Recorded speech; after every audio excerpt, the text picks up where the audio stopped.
বিয়ে করেছেন বৈষম্য বিরোধী ছাত্র আন্দোলনের অন্যতম সমন্বয়ক সার্জিস আলম। এবার এই ছাত্র নেতার বিয়ের খবরে ফেসবুকে পোস্ট করেছেন ওপার বাংলার আলোচিত সাংবাদিক ময়ূখ রঞ্জন ঘোষ। কিন্তু সার্জিসকে নিয়ে কি লিখেছেন সেই পোস্টে, বিস্তারিত জানাচ্ছেন আরিফ হাসান। ভারতীয় টেলিভিশন চ্যানেল রিপাবলিক বাংলার সাংবাদিক ময়ূখ রঞ্জন ঘোষ ২৪-এর ছাত্র জনতার অভ্যুত্থানে শেখ হাসিনা সরকারের পতন হলে বাংলাদেশ নিয়ে তার সংবাদ উপস্থাপনের ধরনের কারণে সমালোচিত হন তিনি। দেশের রাজনৈতিক পট পরিবর্তনের পর থেকেই বাংলাদেশ নিয়ে মিথ্যাচার আর অতিরঞ্জিত খবর প্রচারে ব্যস্ত এই সাংবাদিক। কখনো বাংলাদেশ থাকবে না, চট্টগ্রাম দখলে নেবে ভারত, কখনো বাংলাদেশে জঙ্গিবাদের উত্থান এবং সংখ্যালঘু নির্যাতন নিয়ে একের পর এক মন গড়া খবর প্রচার করেন তিনি। ইতিহাস আরেকবার মনে করিয়ে দিই, আবার যেন রিপিট না হয়, এক রাতে ঘর ছাড়া প্রায় ২ কোটি হিন্দু। এবার আলোচিত এই সাংবাদিক নিজের ভেরিফাইড ফেসবুক অ্যাকাউন্টে সার্জিস আলমকে বিয়ের শুভেচ্ছা জানিয়ে পোস্ট করেছেন।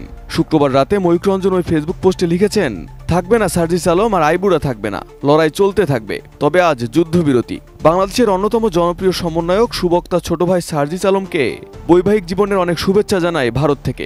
ভালোবাসা, ময়ূখ রঞ্জন ঘোষ।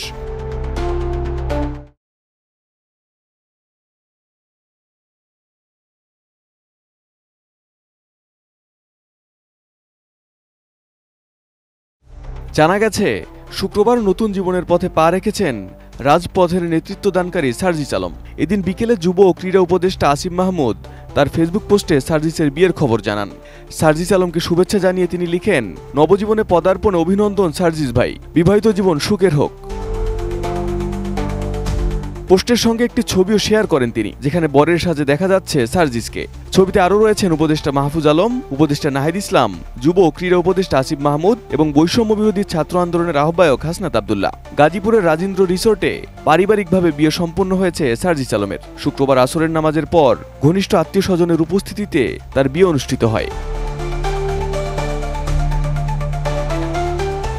জানা গেছে, সার্জিসের স্ত্রী একজন কোরআনের হাফেজা, সবসময়ই পর্দা করে চলেন। তার শ্বশুরের নাম ব্যারিস্টার লুৎফর রহমান, বাড়ি বরগুনার সদর উপজেলায়। পেশার তাগিদে ব্যারিস্টার লুৎফর রহমান স্ত্রী, মেয়ে ও 2 ছেলেকে নিয়ে রাজধানীর বাসাবো এলাকার শাহজাহানপুর এলাকায় বসবাস করেন।